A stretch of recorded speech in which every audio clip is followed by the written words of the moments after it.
धरती, हम और बाकी के सारे प्लैनेट्स किसी मरे हुए डेड स्टार से बने हैं, किसी तारे की लाश से। इसीलिए सारे प्लैनेट्स की कोर आयरन की होती है। जब आप पैदा होते हो, दुनिया को देखते हो, तो बड़े होने पे आपके दिमाग में जरूर ये बात आती होगी कि ये सारा मटेरियल आ कहां से गया। जो भी चीज आप अपने आसपास देखते हो, उसका मटेरियल कहां से आ गया। धरती की क्रस्ट, पेड़ पौधे, जीव जंतु, इन सब का मटेरियल कहां से पैदा हो गया। इस सवाल ने जरूर आपको 4-5 साल तक परेशान किया होगा। और आगे चल के आपने दो चीज नोटिस की होंगी कि एक तो सन के अराउंड सारे प्लैनेट्स एक ही डायरेक्शन में घूमते हैं, और दूसरा मोर और लेस सारे प्लैनेट्स की कोर आयरन की बनी होती है। इसी वजह से उनके पास मैग्नेटिक फील्ड भी होता है। धरती, अर्थ पे सबसे ज्यादा कौन सा एलिमेंट पाया जाता है? आयरन, 33% है। तो अर्थ के अंदर जो आयरन है, आपके ब्लड स्ट्रीम में जो आयरन है, और ऑक्सीजन जो आप ब्रीद करते हैं, और हाइड्रोजन हीलियम को छोड़ के बाकी के सारे एलिमेंट्स, ये बिग बैंग में नहीं बने थे। ये सब किसी पुराने स्टार के अंदर बने हैं। मतलब हमारा सोलर सिस्टम तभी बन सकता था जब हमसे पहले कई स्टार्स पैदा हुए और मर गए। इसे समझना बहुत ज्यादा जरूरी है कि बिग बैंग कूलिंग के बाद सिर्फ दो एलिमेंट्स बने थे, 75% हाइड्रोजन और 25% हीलियम। और आज यूनिवर्स में लगभग वही कंपोजिशन है, करीब 74% हाइड्रोजन है और 24% हीलियम है। सिर्फ 2% वजन ऑलरेडी डेड स्टार्स ने बाकी सारे एलिमेंट्स में कन्वर्ट कर दिया है, फ्यूजन और सुपरनोवी एक्सप्लोजन के थ्रू। सिर्फ 2% वजन के सारे एलिमेंट्स बने हैं, जिन्हें के एस्ट्रोनॉमी में बोला जाता है metals. Carbon, nitrogen, oxygen, silicon, magnesium, iron, gold. Astronomy में सबको कलेक्टिवली मेटल बोला जाता है। यानी कि एस्ट्रोनॉमी के स्पेक्स के थ्रू हाइड्रोजन और हीलियम गैस हैं और बाकी सब मेटल्स हैं। जितनी भी प्लैनेट्स की दुनिया है, जितने भी इंसान, जीव जंतु, पेड़ पौधे हैं, सब उसी 2% मटेरियल से बने हुए हैं। और ये 2% मटेरियल बिग बैंग ने नहीं बनाए, ये स्टार्स ने बनाए हैं। यानी यूनिवर्स ने पहले स्टार्स बनाए और स्टार्स ने बाद में यूनिवर्स को केमिस्ट्री दी। अब सवाल उठता है कि आखिर आयरन में ऐसी क्या खास बात है कि धरती पर सबसे ज्यादा पाया जाता है, प्लैनेट्स की कोर बनाता है। गोल्ड क्यों नहीं, कार्बन क्यों नहीं? आयरन में ऐसी क्या खास बात है? इसका जवाब न्यूक्लियर फिजिक्स में छुपा हुआ है। तो एक स्टार के अंदर लगातार फ्यूजन चल रहा होता है। हाइड्रोजन हीलियम में कन्वर्ट होती है, हीलियम कार्बन में, कार्बन ऑक्सीजन में, फिर नियोन, मैग्नीशियम, सिलिकॉन, और धीरे धीरे करके ये प्रोसेस आयरन तक जाता है। हर फ्यूजन रिएक्शन में थोड़ा सा मास एनर्जी में कन्वर्ट होता है, और इसी एनर्जी की वजह से स्टार चमकता है, और यही एनर्जी ग्रेविटी के प्रेशर को बैलेंस करती है। लेकिन आयरन के पास पहुंचते ही गेम बदल जाता है। आयरन यूनिवर्स के सबसे स्टेबल न्यूक्लियाई में से एक है, बहुत स्टेबल एलिमेंट है, और इसीलिए आयरन किसी और एलिमेंट में फ्यूज होना नहीं चाहता है। इसीलिए आयरन का फ्यूजन करने से एनर्जी निकलती नहीं, बल्कि एनर्जी देनी पड़ती है। यानी कि स्टार को फायदा होने के बजाय नुकसान होने लगता है। और इसी वजह से कोई भी नॉर्मल स्टार आयरन के बाद फ्यूजन कंटिन्यू नहीं कर सकता। स्टार की कोर में धीरे धीरे आयरन जमा होता है और एक दिन फ्यूजन रुक जाता है। जब फ्यूजन रुक गया तो ग्रेविटी को रोकने वाला प्रेशर भी खत्म हो गया, क्योंकि नीचे से एनर्जी नहीं आ रही है, और फिर पूरा स्टार अपनी ही ग्रेविटी के नीचे गिरने लगता है।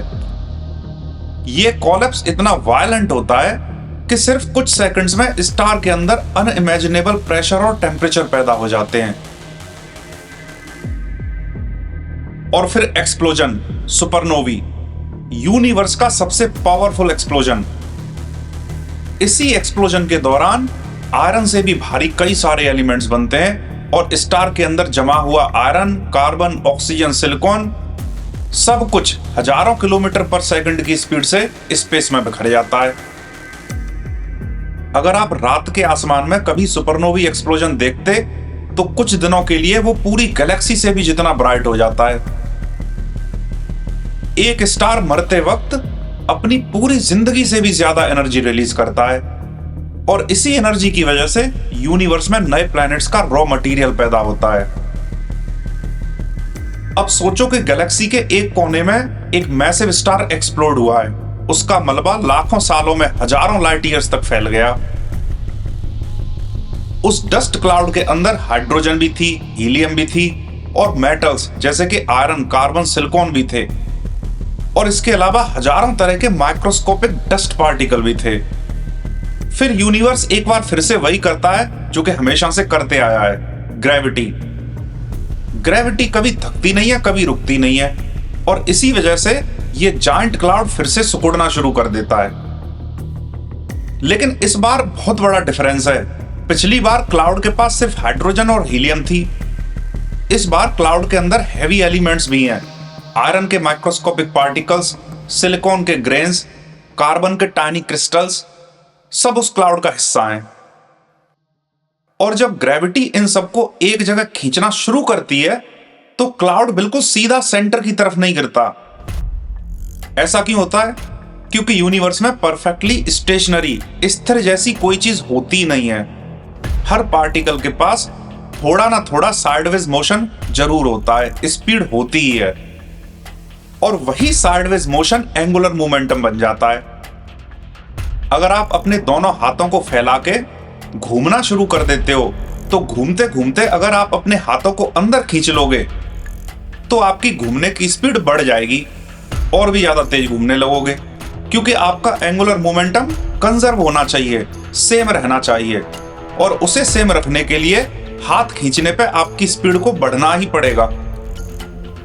बिल्कुल यही चीज होती है जब गैस और डस्ट बहुत दूर से सेंटर की तरफ गिरते हैं तो उनका रेडियस लगातार कम होता जाता है, और रेडियस कम होने का मतलब है रोटेशन और तेज होना।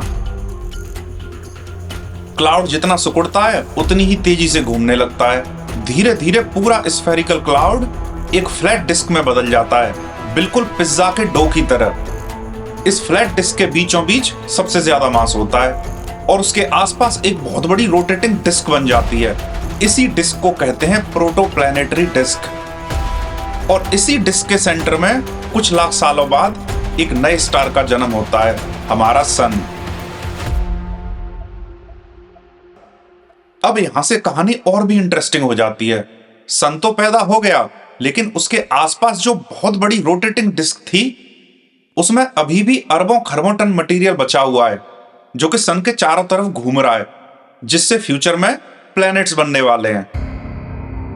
लेकिन सवाल यह है कि गैस और डस्ट का क्लाउड सॉलिड प्लैनेट्स कैसे बना सकता है? यह शायद प्लैनेट फॉर्मेशन की सबसे बड़ी मिस्ट्री थी। कई सालों तक साइंटिस्ट को यह चीज समझ में ही नहीं आई कि एक माइक्रोस्कोपिक डस्ट पार्टिकल का क्लाउड इतने बड़े बड़े प्लैनेट कैसे बना सकता है।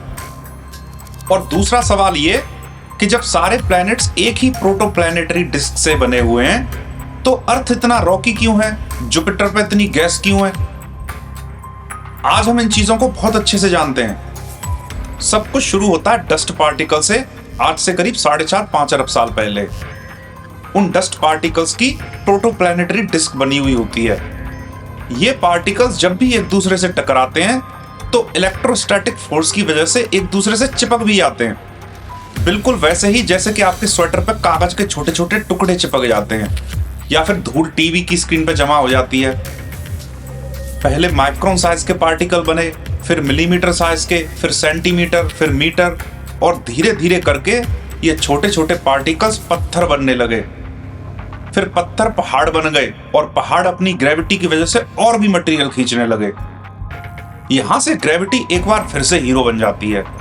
शुरू में ग्रेविटी का इफेक्ट बहुत कम था क्योंकि पार्टिकल्स बहुत छोटे थे, लेकिन जैसे ही कुछ बड़े ऑब्जेक्ट किलोमीटर लंबे हो गए उनके पास अपनी खुद की ग्रेविटी आ गई, और जितना ज्यादा बड़ा ऑब्जेक्ट होता है उतनी ही ज्यादा ग्रेविटी होती है, और इसीलिए उतना ही ज्यादा और मटेरियल अट्रैक्ट होता गया। इस प्रोसेस को बोला जाता है रनवे ग्रोथ, यानी जो सबसे पहले थोड़ा बड़ा बन जाता है वो और भी तेजी से बड़ा होते चला जाता है। जिसके पास जितना है उसके पास उतना ही आने की संभावना है। यह नियम यहां पे भी लगता है। कुछ लाख सालों में ये छोटे छोटे रॉक्स कई किलोमीटर की बॉडीज बन गए। इन्हें बोला जाता है प्लैनेटेसिमल्स। ये छोटे प्लैनेट जैसे ऑब्जेक्ट्स थे, लेकिन कहानी यही नहीं रुकती। प्लैनेटेसिमल्स भी एक दूसरे से टकराने लगते हैं। कभी धीरे टकराते हैं, कभी बहुत वायलेंट तरीके से टकराते हैं, कुछ टूट गए, कुछ जुड़ गए, लेकिन ओवरऑल मास धीरे धीरे बढ़ता चला गया। कई मिलियन सालों बाद मून के साइज के ऑब्जेक्ट बन गए और फिर मार्स के साइज के ऑब्जेक्ट बन गए, और आखिर में जन्म होता है मरकरी, वीनस, अर्थ, मार्स, जुपिटर, सेटर्न और यूरेनस जैसे बड़े प्लैनेट्स का, हमारे सोलर सिस्टम का। और क्योंकि एक ही रोटेटिंग डिस्क से सारे प्लैनेट्स बने हैं, इसीलिए सारे प्लैनेट्स, यहां तक कि एस्टेरॉयड बेल्ट भी आज भी ऑलमोस्ट एक ही प्लेन में घूम रही है, एक ही डायरेक्शन में घूम रहे हैं, सन के नॉर्थ पोल के रेस्पेक्ट में काउंटर क्लॉकवाइज डायरेक्शन में। इसीलिए प्रोटोप्लैनेटरी डिस्क में जो मोशन था, उसका सिग्नेचर आज भी पूरे सोलर सिस्टम में देखने को मिलता है। यानी आज आप जब सोलर सिस्टम को देखते हो तो आप असल में 4.5 अरब साल पुराने क्लाउड्स की मेमोरी देख रहे हो। तो सारे प्लैनेट्स बने तो एक ही मटेरियल से हैं, लेकिन सोलर सिस्टम में एक टेम्परेचर ग्रेडियंट भी था। सन के पास गर्मी ज्यादा थी, इसी वजह से सन के पास के प्लैनेट्स की गैस गर्म होकर सन से दूर भाग गई। इसीलिए सन के पास के प्लैनेट्स जैसे कि मरकरी, वीनस, अर्थ और मार्स के पास गैस बहुत कम है, जबकि दूर के प्लैनेट्स जैसे कि जुपिटर, सेटर्न के पास गैस बहुत ज्यादा है। उसके बाद हर एक प्लैनेट के पास खुद की ग्रेविटी थी, जिसकी वजह से भारी एलिमेंट्स जैसे कि आयरन धरती के अंदर चले जाते हैं, और आयरन के कोर में जाने की वजह से धरती को मैग्नेटिक फील्ड मिलता है, और हल्के मटेरियल्स जैसे कि सिलिकॉन डाइऑक्साइड ऊपर आ जाते हैं, जिससे कि क्रस्ट बनती है। यह प्रोसेस होता है आज से 4.5 अरब साल पहले।